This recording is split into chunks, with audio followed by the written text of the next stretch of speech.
Hi there, welcome to the Ecofina Financial Channel. This is another edition of the Global Economic Outlook. Uh, Today, we'll be looking at some events in the global economic landscape, starting from Nigeria. The main feature for today is about the federal government of Nigeria's desire to borrow from unclaimed dividends and dormant accounts. It's titled Desperate Nigerian Government Looking to Borrow from Unclaimed Dividends and Dormant Accounts. The federal government has actually been on this borrowing spree.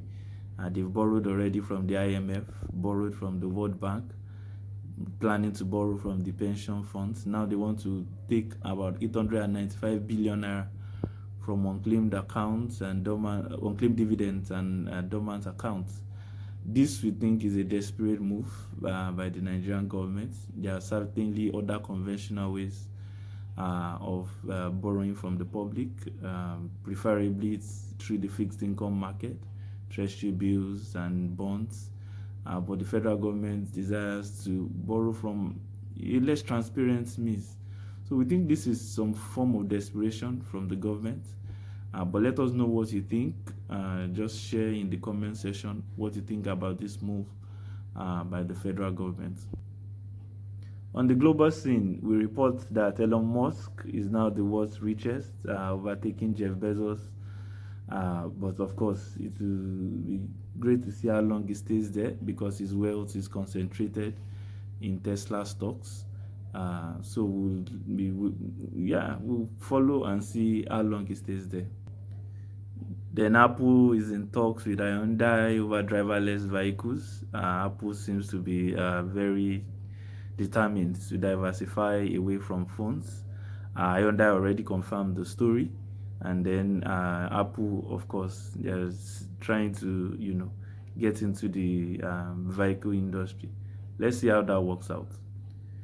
Then Europe, they've secured another 300 million doses of COVID vaccine from Pfizer and biotech, which will be supplied all through during the course of 2021.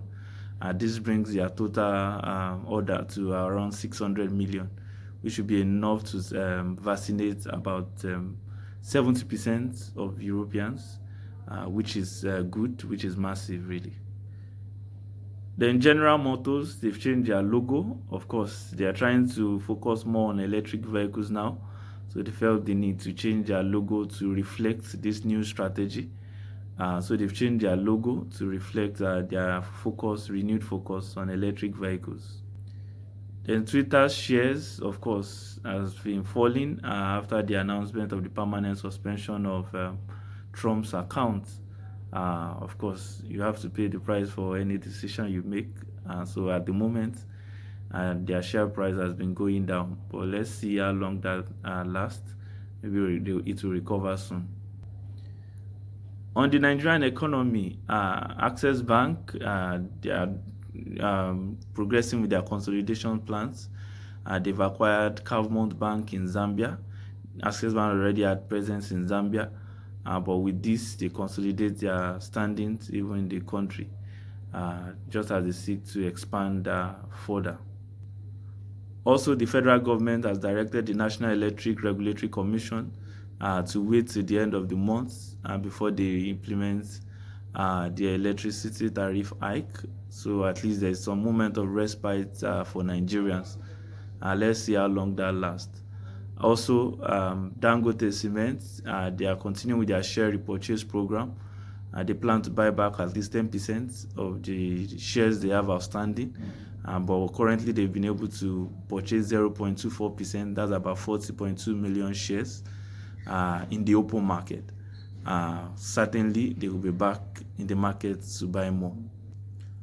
Also, we report about the number of COVID cases in Nigeria right now. The recovery rate currently stands at 79.96%. And finally, we also talk about the 10 best places to visit in Europe in 2021. So you can just read the print edition. We'll share the link on the comment section so that you can read the print edition for more details. Also, you can subscribe to the channel, and we'll be back with the next edition.